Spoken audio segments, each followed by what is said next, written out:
केंद्र सरकार ने किया पे प्रोटेक्शन ऑर्डर जारी। सेंट्रल एम्प्लॉयज के लिए आइए जानते हैं डिटेल में।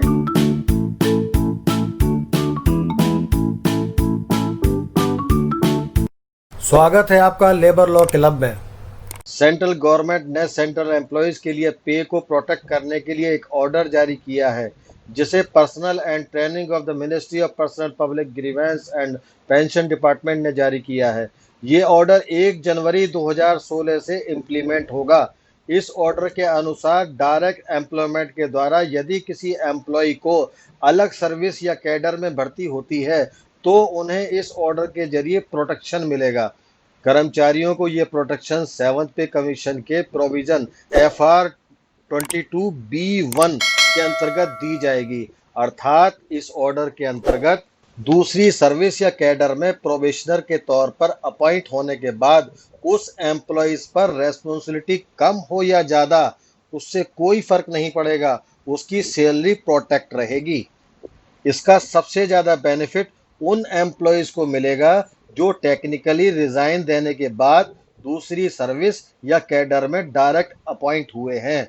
अर्थात जो एम्प्लॉय टेक्निकली रिज़ाइन देकर प्रोबेशनर अपॉइंट हुए हैं और फिर कंफर्म हो गए हैं, उन पर भी यह ऑर्डर इम्प्लीमेंट होगा। FR 22B1 provision of 7th पे कमीशन ड्यूरिंग प्रोबेशन पीरियड वह एम्प्लॉयज मिनिमम टाइम स्केल पर वेतन निकालेगा या सर्विस और डेजिग्नेशन के अकॉर्डिंग प्रोबेशन स्टेज पर सैलरी ड्रॉ करेगा। जब उसका प्रोबेशन पीरियड कंप्लीट हो जाएगा तब उसका वेतन सर्विस टाइम स्केल और डेजिग्नेशन के बेस पर डिसाइड होगा। FR 22B1 के तहत सैलरी प्रोटेक्शन उन एम्प्लॉयज़ को मिलेगा जो अपने प्रीवियस परमानेंट पोस्ट पर राइट रखते हैं। ये बेनिफिट केवल उन्हीं एम्प्लॉयज़ को मिलेगा। इस ऑर्डर के तहत केंद्र सरकार ने पे प्रोटेक्शन ऑर्डर जो जारी किया है उससे सेंट्रल एम्प्लॉयज़ के लिए एक प्रोटेक्शन दिया है जो पे प्रोटेक्शन है।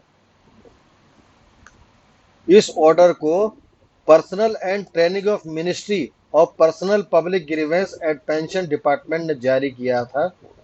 ये ऑर्डर 1 जनवरी 2016 से इम्प्लीमेंट होगा। FR 22B के तहत सैलरी प्रोटेक्शन केवल उन कर्मचारियों को मिलेगा जो अपनी प्रीवियस परमानेंट पोस्ट पर राइट रखते हैं। जय हिंद।